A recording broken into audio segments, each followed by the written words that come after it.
Little Nightmares is more than just a horror game. It's an experience designed to unsettle, disturb, and make you question everything you think you know. Its twisted world is filled with grotesque creatures, eerie environments, and a story that lingers in your mind long after you've turned off the game.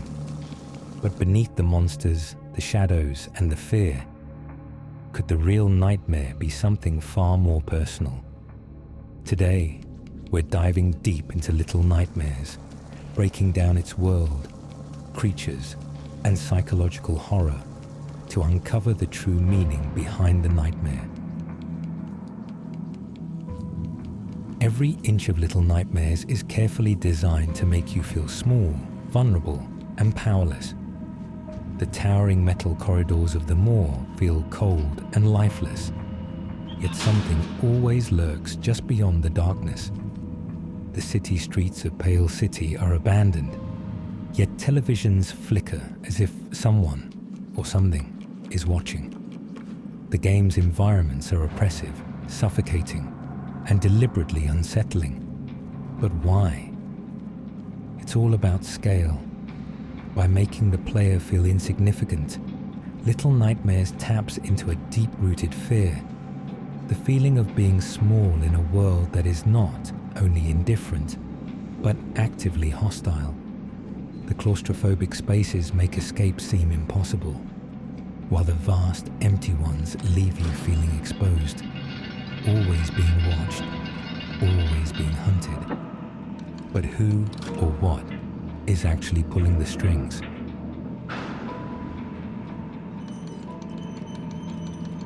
The janitor, the chefs, the thin man, and the lady, each highlighted in eerie lighting. No horror game is complete without its monsters, and Little Nightmares delivers some of the most disturbing creatures ever seen in a game.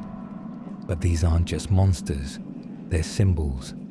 The janitor, blind yet hyper-aware, represents control, grabbing at anything that dares to stray from its path. The chefs, grotesque and gluttonous, represent excess and consumption, cooking meals without ever questioning who or what they're preparing. And then there's the Thin Man, a being who stalks, manipulates, and distorts reality itself. Each of these creatures reflects a deeper fear, whether it's authority, control, or the loss of identity. But perhaps the most terrifying of them all is the lady, the ruler of the moor. She isn't monstrous in appearance like the others, yet she instills more fear than all of them combined. Her presence alone suggests something deeper, something that ties into one of the game's biggest themes. Is Little Nightmares really about escaping monsters or becoming one? Throughout the game, Six does whatever it takes to survive.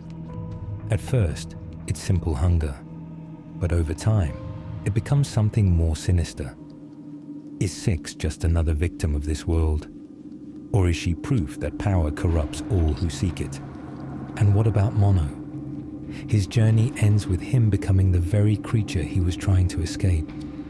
Could it be that the real horror of Little Nightmares isn't the monsters we face, but what we become to survive?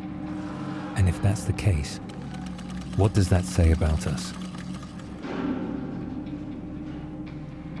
The ending of Little Nightmares leaves us with more questions than answers. Did Six escape, or did she simply replace the lady? Was Mono always trapped in a cycle he could never break? What do these endings mean? That power always corrupts? That some fates are inescapable? Or is the real horror the fact that we, the players, were part of the cycle all along? What do you think? Let me know your theories in the comments. And if you love diving deep into Little Nightmares, don't forget to subscribe, because the nightmare never truly ends.